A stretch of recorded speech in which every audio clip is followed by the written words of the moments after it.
तो दोस्तों माफ़ी क्षमा याचना लेट वीडियो डालने के लिए बिकॉज़ रिव्यू हार्डली का ही डालना था 10,000 किलोमीटर पे। पर प्रॉब्लम ये हो गई कि मेरे को नेक्स्ट वीक नहीं, इस फ्राइडे को रात को मैं स्पीति निकल रहा हूँ, जिसकी वजह से कुछ तैयारी करनी थी और मैं उस एनफील्ड से जा रहा हूँ। एज़ यूजुअल एनफील्ड ही प्रेफर करता हूँ मैं, तो जिसकी वजह से टाइम लग गया वीडियो को बनाने में। तो एक बार एक वॉक अराउंड दिखा देता हूँ मैं अपनी स्ट्रीट रोड का। So that's how it looks में तो मैं क्या ही बोलूँ, 10 on 10 दे दो इसको। जितने ज़्यादा नंबर दे सको उतना अच्छा है। आपको साफ़ सुथरी लग रही है गाड़ी बिकॉज़ कल की गई है, नहीं तो 2 दिन से यहाँ पे ठीक ठाक बारिश चल रही थी और मैंने पिछले 48 घंटों में यानी कि सैटरडे नाइट से संडे मॉर्निंग तक करीबन 1000 किलोमीटर पूरे करे उन 10,000 टच करने के लिए। आगरा लखनऊ एक्सप्रेस वे पे चला गया था मैं। बहुत ही सेक्सी बाइक लगती है लुक्स वाइज, और जैसा मैंने आपको बताया था कि 10,000 किलोमीटर मैं कर चुका हूँ। अगर आप देखोगे तो 10,093 हैं। और गाड़ी के अंदर कुछ हैं कमियाँ जो कि एज़ यूज़र नहीं पता चलती है initially, but after couple of kilometres when you complete और व्हेन यू राइड लॉन्ग, थोड़ा लंबा जब आप गाड़ी चलाने लगते हो तब आपको लगता है कि हाँ यार गाड़ी में इश्यूज़ तो हैं। तो 50 से 55 bhp की पावर देती है, 750 सीसी का इंजन है। हार्ले डेविडसन अपनी किसी भी गाड़ी की bhp नहीं बताती है, पावर नहीं बताती है, वो उनका अपना है, वो अपने साथ रखते हैं। आई डोंट नो व्हाई, उनका है कुछ।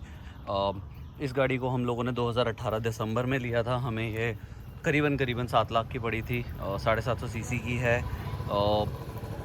10,000 किलोमीटर के बाद भी टायर्स मुझे ठीक लगे क्योंकि MRF के हैं, अभी भी इतने नहीं घिसे हैं और ग्रिप्स ठीक ठाक हैं, अच्छी ग्रिप्स हैं। अभी भी शायद 5,000 किलोमीटर आराम से चल जाएगी ये गाड़ी। स्टैंडर्ड लाइट आती है, ऐसा कुछ नहीं कि अंदर HD हो या फिर DRLs हो। उस टाइम तो DRLs मैंडेटरी थी भी नहीं, नॉर्मल हेडलाइट है इसकी। नो पार्किंग, जो चारों इंडिकेटर्स चलते हैं वो भी ऑप्शन नहीं आता इसके अंदर। डुअल डिस्क ब्रेक की वजह से मैंने ली थी ताकि इसकी ब्रेकिंग अच्छी हो, बिकॉज स्ट्रीट 750 जो पहले आती थी उसमें ब्रेक्स सिंगल डिस्क ब्रेक आते थे, फ्रंट में भी और रियर में भी। इसमें फ्रंट में आपका डुअल डिस्क आता है और पीछे रियर डिस्क आता है। 10,000 किलोमीटर कंप्लीट करने के बाद हार्डली आपको एक पैच और 2 पैचेस देती है, मतलब पैच काइंड ऑफ जो अपने आप जैकेट पे स्टिक कर सकते हैं। ओवरऑल गाड़ी मैंने जैसा आपको बताया लुक्स वाइज 10 on 10 है। कंफर्ट के मामले में अगर मैं बोलूँ तो नहीं यार, मतलब मैं इसके साथ इस पे कसौली भी गया था एक बार। हर 50-55 किलोमीटर पे मुझे उतरना पड़ा क्योंकि बैक पेन होने लग जाता है बहुत ज़्यादा, और पिलियन अगर है तो आपकी वाट लग जाएगी, तो प्रेफर की पिलियन ना हो। और सेंसर्स इश्यूज़ बहुत ज़्यादा हो जाते हैं कुछ टाइम बाद। अगर आप देख रहे हो आपको न्यूट्रल का दिख रहा होगा, एक ABS का दिख रहा है जो कि 20 किलोमीटर पर आवर की स्पीड से अगर गाड़ी बढ़ जाती है, चल जाती है, तो वो ऑटोमेटिकली बंद हो जाता है। ये सिग्नल बंद हो जाता है, ठीक है। इसका इंडिकेशन जो है ये बंद हो जाता है, तो ABS काम करने लगा। अभी ABS काम नहीं कर रहा है, तो स्विचेबल नहीं है, नॉन स्विचेबल है। और ये इंजन ऑयल का दिखा रहा है, आई डोंट नो व्हाई, जबकि अभी सर्विस हुई है कुछ महीने पहले, बट हाँ। और ये जो है आपका जो इंजन का लोगो सा दिखा रहा है, ये येलो कलर का जो है, इसकी अलग ही कहानी है। इस पे मैं कह मर गया हूँ। हार्डले वालों को देखो, अभी मैं आपको दिखाता हूँ। गाड़ी हम ऑफ़ करते हैं, ठीक है, और ये जो छोटा सा बटन है, ये जो बटन दिख रहा होगा आपको, इसको दबा के रखो और गाड़ी ऑन करो, ठीक है।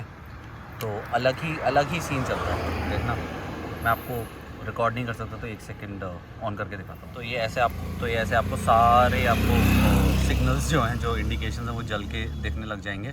और आप नॉर्मली ये आपको डायल दिखा रहा है, इसके बाद ये आपको एरर्स दिखाने लगता है। तो ECM में अगर वो Y आ रहा है स्पीडो में, NR यानी स्पीडो की तरफ से कोई एरर नहीं है। अगर ये ABS दिखाता तो Y दिखाता, अगर ABS में एरर होता तो ECM में Y दिखा रहा है, ठीक है। तो कुछ नहीं करना होता, इसको थोड़े से सेकंड्स के लिए दबा के रखो आप, ये एरर कोड आ जाता है, जो कि मैं कम से कम 50 बार हार्डली को दिखा चुका हूँ। इसका कोई इलाज नहीं है, और इसको दबा के रखो तो एरर चला जाता है। तो अभी लास्ट टाइम जब मैं अपने 10,000 किलोमीटर के बाद पैच दिखाने गया था, तो उन्होंने मुझे बताया कि सर एक छोटा सा सेंसर इशू है, वो जब आ जाएगा सेंसर तो चेंज कर देंगे। तो मैंने कहा ठीक है भाई, देखते हैं। बाकी क्वालिटी बहुत अच्छी है, बिल्ड क्वालिटी बहुत प्यारी है। Brakes, clutch, handle, petrol tank, filter, everything is up to the mark. Petrol tank इसका करीबन 13 लीटर का है, 13 साढ़े 13 कहते हैं, बट मैंने टॉप टू टॉप मतलब एम्प्टी टू टॉप फुल करवाया है, तो वो तकरीबन 14 लीटर 13.5 लीटर के करीब आ गया था। 14 तो नहीं, हाँ 13 साढ़े 13 आ गया था।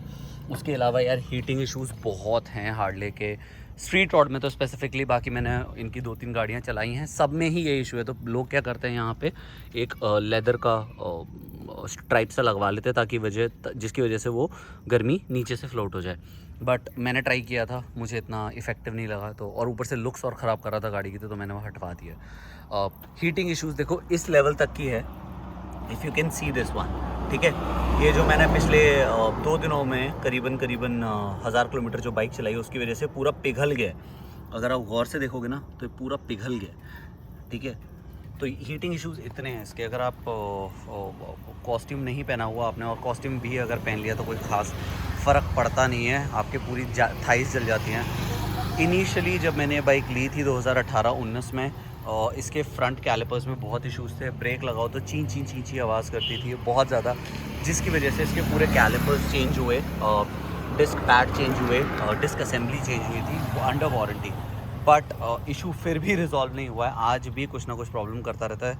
इसके लिए हम लोगों ने ब्रेक क्लीनर्स भी मंगवाए हुए हैं, हम टाइम टू टाइम इसको साफ़ करते रहते हैं, बट ऐसा कुछ भी नहीं है। सेम सिचुएशन है। बाकी इसकी 4 सर्विसेज हम लोगों ने स्टार्टिंग में ख़रीद ली थी, 4 सर्विसेज थी इसकी इनिशियली। एक सर्विस, आप कोई सर्विस फ्री नहीं मिलती बाय डिफ़ॉल्ट, कोई भी सुपर बाइक अगर आप लेते हैं तो कोई भी आपको फ्री ऑफ कॉस्ट सर्विस नहीं मिलती, बट हमने इसका एक पैकेज लिया था 4 सर्विसेज का, 4 ईयर्स 40,000 किलोमीटर्स, और जो भी पहले हो जाए। तो हम लोगों के साथ अभी तक 3 सर्विस हुई हैं, एक सर्विस अभी भी इसकी बची हुई है हमारे पास।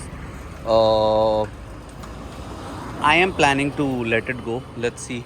इसके अलावा इसके बाद में कोई और कौन सी बाइक लेता हूँ। बाकी गाड़ी में सिर्फ ओवरऑल अगर मैं बोलूँ, एवरेज ये करीबन, अगर आप बात करते हो माइलेज की बात करते हो, तो मैंने इसको Noida greater Noida express way पे डायरेक्ट नोएडा ग्रेटर नोएडा पे करीबन मैंने 6 महीने चलाया इसको। एवरी डे मेरा 100 किलोमीटर का रन होता था लगभग ऑफिस जाने का। तो इसने मुझे ठीक ठाक एवरेज दिया, ऐसा नहीं है कि माइलेज अच्छा नहीं देती। इसने मुझे करीबन माइलेज इसने करीबन मुझे दिया है 20-22 का आराम से पर लीटर किलोमीटर। और ऐसा कुछ नहीं है कि अगर आपको वो जो सुपर बाइक के पेट्रोल आता है ना, कि आपको 99 ऑक्टेन ही डलवाना है, ऐसा कुछ नहीं है। नॉर्मल पेट्रोल चल जाता है, बट हाँ आपको थोड़ा जल्दी एयर फिल्टर और जो सर्विस होता है वो थोड़ी आपको जल्दी डी हो जाएगी, दैट्स इट।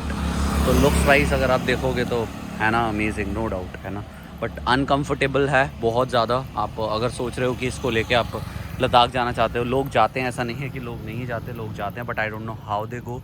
कंफर्ट नहीं है तो फिर मज़ा ही क्या राइड का, कमर ख़त्म, आपकी हालत ख़राब हो जाएगी, आप माहौल बाइक का मज़ा नहीं ले पाओगे, राइट।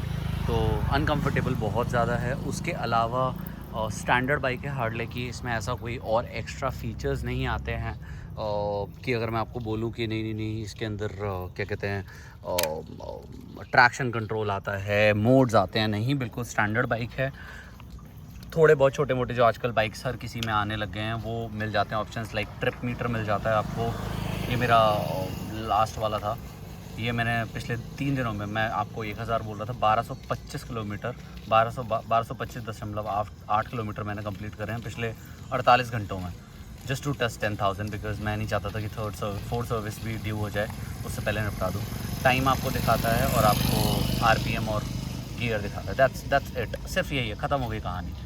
तो ऐसा नहीं है। और यही आपका थोड़ा सा डिजिटल एनालॉग भी काउंट करता है आपको कि कुछ छोटा मोटा चीज़ें रीसेट करनी है या फिर कुछ बैटरी अगर आप ढंग से इसको चार्ज नहीं रखते हैं तो बहुत प्रॉब्लम हो सकती है। मैंने करीबन लॉकडाउन के अंदर इसको 3 बार इस पूरी बाइक को खोल के बैटरी चार्ज करवाने दी है, which is really annoying. But हाँ, कोई भी बाइक हो दुनिया की, अगर आपको परफॉर्मेंस लेनी है तो आपको थोड़ा ध्यान रखना पड़ता है, केयर करनी पड़ती है। तो बाकी तो यही कहानी है। बाकी कोई और क्वेश्चन हो तो आप कमेंट करके बताइएगा। अब हार्ले इंडिया में प्रोडक्शन बंद कर चुका है, तो अगर आपको कोई हार्ले की बाइक चाहिए होगी तो वो सिर्फ इंपोर्ट होगी, जो कि एक्सपेंसिव होगी एनी हाउ। वैसे इस गाड़ी की कॉस्ट जब हमने ली थी तब मैंने आपको बताया करीबन 7 लाख की पड़ी थी। अब ये मेरे ख्याल से घट गई है आफ्टर BS6। अगर अब मंगवाते मतलब 6 महीने पहले तक, साल भर पहले तक घट गई थी, बट अब फिर से बढ़ गई बिकॉज अब इंडिया में प्रोडक्शन ही बंद हो गया। तो इसलिए इसके पार्ट्स का भी इश्यूज़ है और टाइम लगता है पार्ट्स में। ऐसा नहीं है पार्ट्स नहीं है अवेलेबल, टाइम लगता है बस थोड़ा सा। पर्सनली अगर आपका रोज़ का रन करीबन 100 किलोमीटर है और आप 15 से 20 किलोमीटर पर आवर पर किलोमीटर पर लीटर की आप एक्सपेक्ट और झेल सकते हो इतना एवरेज, तो गो फॉर इट। बस हीटिंग इश्यूज़ बहुत ज़्यादा है। और that's it from my and. I think यही काफ़ी था इसके लिए। 10,000 किलोमीटर में ये मान के चलो मैंने तकरीबन 4,000 किलोमीटर चलाई होगी हाईवे और लॉन्ग रूट्स पे। और 6,000 मैंने ऑफिस, 6-7,000 ऑफिस या फिर इंटरनल हम लोग सैटरडे संडे कोई राइड पे चले गए, स्टारबक्स चले गए उस पे। बाकी कोई और सवाल, कोई और क्वेरी हो तो let me know about Harley and let's see in next video. हम सोच रहे हैं या तो मैंने जैसा आपको बताया कि स्पीति जाने का प्लान है, तो मेरा एनफील्ड का काम चल रहा है। मैं उसमें आपको थोड़ी सी इसके एंड में थोड़ी सी ग्लिम्स दिखा दूंगा कि मैंने क्या क्या करवाया। ज़्यादा कुछ नहीं है। As I keep my bikes basics. हवाबाजी ज़्यादा नहीं करता, मुझे पसंद नहीं है लोग वो।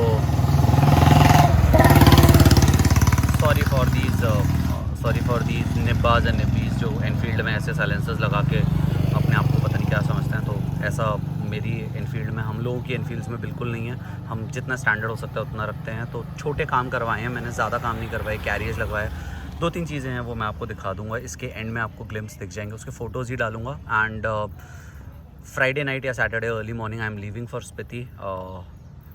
Keep me in your good wishes. I hope Spiti is going to be fun. बहुत बुरा हाल है, सुना तो है मैंने, बट छुट्टियाँ हैं तो जाना तो बनता है ना। छुट्टियाँ क्या ले ली हैं, ठीक है। चलो जी, और बाकी मिलते हैं। जय हिंद, जय भारत, जय श्री राम। हमारे यहाँ झाड़ लिए हमने कंप्लीट कर लिए आज 10,000 किलोमीटर स्ट्रीट रोड के। और तो उसके उपलक्ष्य में आज हम आए थे। मैं उसमें कुछ फ़ोटोज़ हैं वो डाल दूँगा। हमें एक बैज मिला है और एक ताम्रपत्र जैसा कुछ होता है वो मिला है। और ये कुछ बाइक्स हैं हार्ले की। मतलब मैं क्या बताऊँ, जो प्रॉब्लम मुझे लगती है वो सिर्फ यही लगती है कि हीटिंग प्रॉब्लम बहुत ज़्यादा है हार्ले की, जो कि मेरे ख्याल से कभी रिजॉल्व नहीं होगी। वो कहते हैं कि उनका यही है हिसाब किताब। एक ये है, ये मेरी one of my favourite machines Harley की अगर मैं कहूँ तो, but one of the most unpractical. It's not practical at all. आप 7.5 लीटर का पेट्रोल टैंक है तो कितना ही चलाएंगे आपसे, है ना। हर जगह आपको पेट्रोल ही भरवाना पड़ेगा। तो लुक्स वाइज 10/10, पर प्रॉब्लम वही है कि इसकी 1200 सीसी की बाइक है, 7.5 लीटर का पेट्रोल टैंक है। तो आई डोंट थिंक कि प्रैक्टिकली बहुत वो है गाड़ी एक्सेप्टेबल, बट शौक बड़ी चीज़ है, तो वो अपना अपना फंडा है। This is fat Bob 2021 edition. ये हमें आज देखने को मिली, मुझे लास्ट टाइम नहीं मिली थी देखने को, but it's here now. I like it. But अपने पास स्ट्रीट रोड है, स्ट्रीट रोड जिंदाबाद। और I hope we will be switching to another bike soon. तो हम लोग सोच रहे हैं कि किस बाइक पे जाएं। तो नेक्स्ट बाइक एक ऑफ रोडिंग लेने की सोच रहे हैं। ये एक कस्टमर ने कल के लिए 37 लाख शोरूम कॉस्ट था इसका, और 13 लाख की एक्सेसरीज़ लगाई हैं। 50 लाख की बाइक पड़ी है भाई को। क्या बताऊँ, मतलब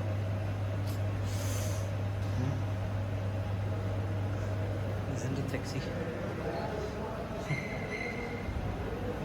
बाकी नई बाइक्स हार्ले आ नहीं रही हैं इंडिया, बिकॉज हार्ले ने अनदर 48 मैट ब्लैक सेम 1200 और इंडिया में बननी, प्रोडक्शन बंद हो गया है, सिर्फ इंपोर्ट होती हैं। तो in case if you are planning, just a good FYI। एक ये है, I don't know the name of this one, but tourer ही है ना। I hope you like it, all the bikes and all. ये शायद इनकी स्ट्रीट लाइट है।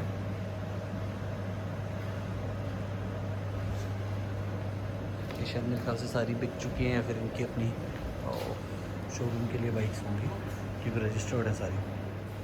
तो आशी बेचे बच गए बेचे 2000 सीसी 2000 सीसी। तो आज हमने एक पैन अमेरिका भी देखी जो कि ऑफ रोडिंग है। पैन अमेरिका तो नो डाउट इम्प्रेसिव। आज हम देखेंगे जाके, अभी हम ट्राइम्फ भी जा रहे हैं यहाँ से। तो ट्राइम्फ में हमारा नेक्स्ट बाइक लेने का प्लान है। अब लेट्स सी हम कौन सी वाली उठाते हैं। तो कमेंट करके बताना ट्राइम्फ की, अगर हम और कोई भी ऑफ रोडिंग ले तो कौन सी ले।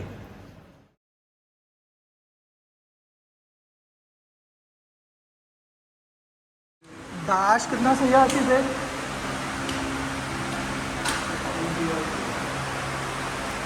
एग्जॉस्ट देना, इग्निशन करना स्टार्ट।